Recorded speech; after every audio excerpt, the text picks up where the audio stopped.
হে কৃষ্ণ।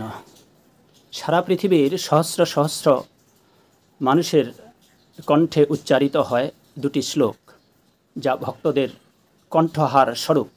শ্লোক দুটি সকলে জানলেও এই শ্লোক দুটি কোন শাস্ত্রে থেকে বলা হয় তা অনেকেই জানেন না।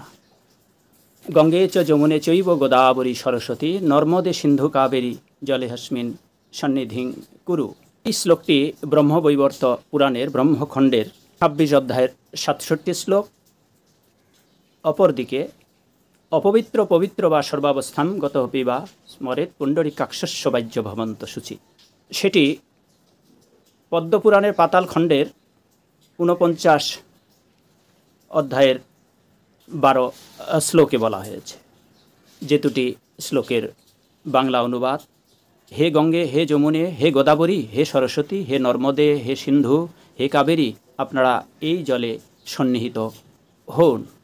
এরপর ভক্তরা আচমন করবে এবং এই অপবিত্র বা পবিত্র যে কোনো অবস্থাপন্ন হয়ে যে ব্যক্তি ভগবান পুণ্ডরীকাক্ষকে অথবা শ্রী গোবিন্দকে স্মরণ করেন, তার অন্তরের এবং বাহিরের সমস্ত পাপ থেকে বিমুক্ত হন। জয় শিল প্রভুপাদ। জয় হোক আপনাদের সকলের। হরে কৃষ্ণ।